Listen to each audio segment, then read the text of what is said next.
Hello and welcome to our Christmas message. I'm Eva Shearling. I'm the CEO of the Australian Institute of Superannuation Trustees. And I'm AIST Goodwin, AIST's Head of Advocacy. So the Royal Commission has wrapped up its public hearings. The Commissioner finished as he began. He adjourned the last day of round 7 and finished at 1:16 p.m, taking many observers by surprise and signalling yet again that the Commission is on a mission to meet or exceed every deadline set by the government, as well as every self-imposed deadline. The Commission hasn't yet released any findings, but we do have a clear sense of the views of Council Assisting from their closing submissions, which were released to the public. That's right, closing submissions by Council Assisting following round 5 of the public hearings, which focused on superannuation, concluded that it is open to the Commissioner to find that 8 retail funds and their related parties may have engaged in over 150 separate types of misconduct. This includes findings relating to charging fees for no service and charging fees to the accounts of dead members, grandfathering of trail commissions and delaying transitioning members to My Super products to preserve grandfathered trail commissions for as long as possible, charging commissions that were expressly banned by the Future of Financial Advice reforms, cross-selling super to bank customers, paying members in the fund's cash option a lower return than members in the equivalent option in the bank's staff fund, and failing to manage conflicts within related party service providers. And each of these impacted on thousands, if not hundreds of thousands of members. The total number of members that were impacted is in fact in the millions. During round 5, the Commission heard from ASIC that the compensation bill will top $1 billion for charging member fees while not providing any service at all. The Commission explored the systemic causes of this, including governance failings, in particular failure to put the interests of members above profits, and failure to manage the risks associated with vertically integrated business models, and poor culture, including disregard for the interests of members, the law, and regulators.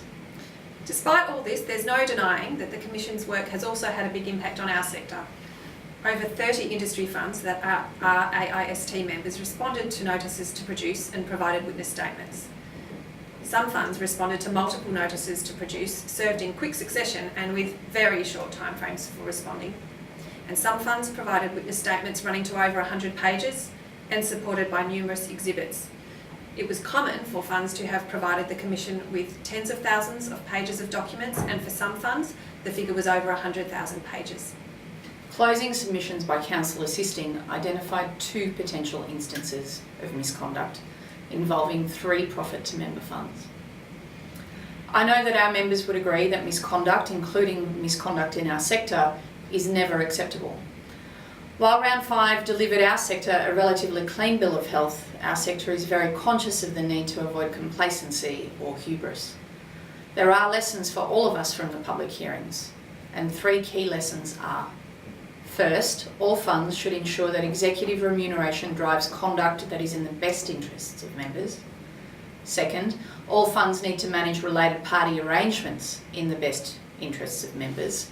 And third, minutes and other records need to capture very clearly why decisions are in the best interests of members.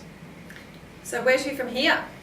Well, the Commissioner is due to provide his final report to Government by the 1st of February 2019.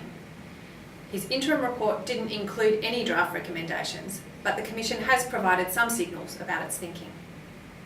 In a short and sharp opening statement at the start of round 7, Rowena Orr QC observed that there is broad agreement in submissions to the Commission for the need for policy change to simplify the law, ban grandfathered trail commissions, simplify disclosure requirements, introduce civil penalties for super trustees for breaches of trustee duties, extend unfair contract laws to insurance contracts, and establish a compensation scheme of last resort. AIST has advocated for each of these changes. And I'd add that a strong theme from round 5 in particular was the failure of both the Australian Securities and Investments Commission and the Australian Prudential Regulation Authority to use numerous existing enforcement powers. In particular, the regulators were examined about the fact that they have rarely, if ever, taken superannuation trustees to court for breaching laws that require them to act in the best interests of members and ensuring that their advisors do so.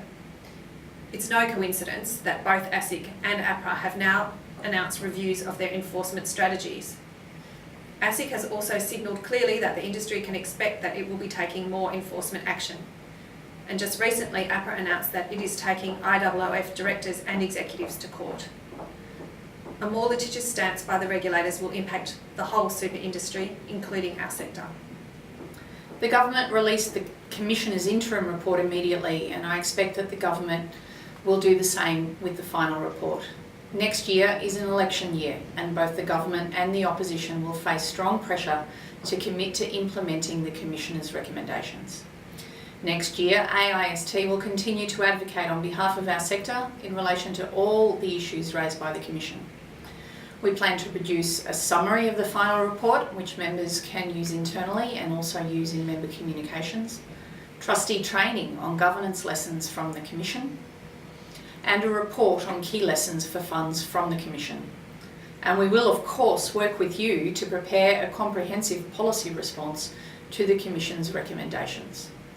2018 has been a big year, and 2019 is certainly shaping up to be a big year yet again.